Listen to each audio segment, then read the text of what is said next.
Hey guys, welcome back. Last episode we went over the origins of the first currencies. If you haven't watched that, click up here. It's a great video. This episode we'll be going over some coins that came around after, describing their uses and potential differences to the first coins. I'll be talking about 4 different coins: the Greek stater, the Egyptian gold stater, knife coins, and the Persian derrick. Firstly, the Greek stater was created in around 600 BC, around 170 years after the first coin was made. It started as a silver ingot, but it later turned into a stamped and official currency accepted or condoned by the government.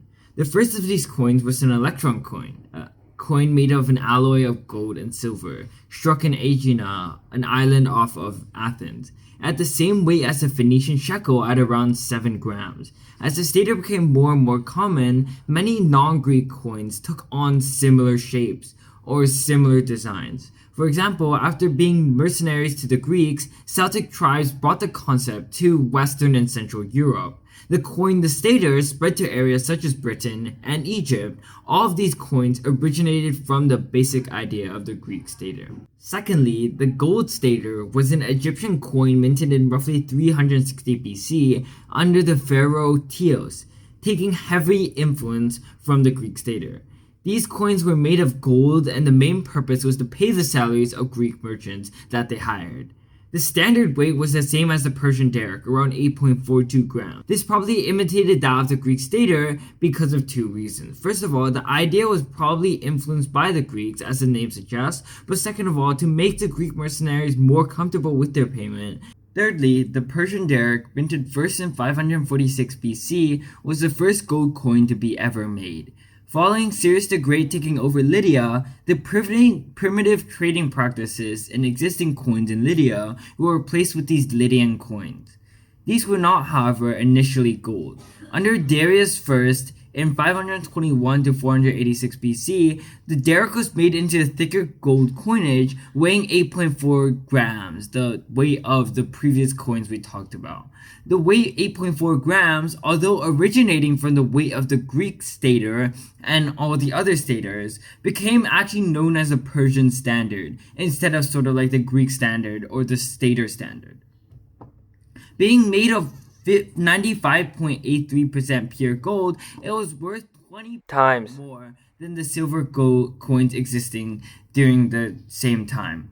This coin was widely used as an international trading coin, seeing as it was found in areas ranging from Sicily to Afghanistan. This might be because of its purity and that people trusted that it was worth a lot.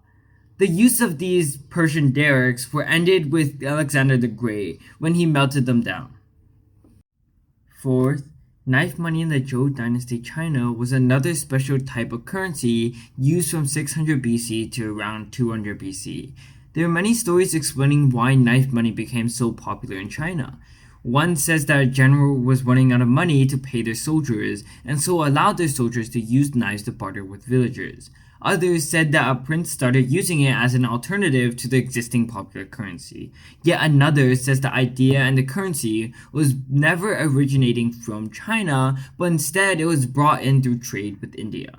It is uncertain which one, if any, were actually real. Although developed sometime after the spade coin, they seem to have developed parallel to each other. One just developed maybe in the north, while the other was developed in the south. In these examples, through trade between different regions and states, the idea of currency became widespread. Slowly, regions that traded a lot with each other seemed to create similarly weighted and similarly named coins.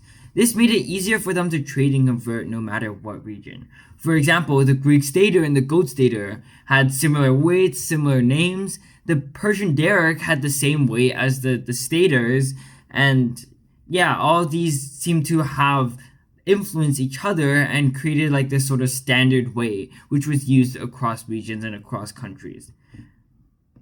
there seemed to be variation between larger regions. For example, China used a different way from like the Greek or the Egyptian places. And so maybe there were like, even those separate different regions had different weights and different standards, like in between regions or within regions or within areas that had high trade volume, they sort of unified this standard so that it was easier for them to trade with each other. Hope you guys found that video entertaining and educational. Next video will be going over the institutions that revolved around the idea of currency, such as the bank. See you next time.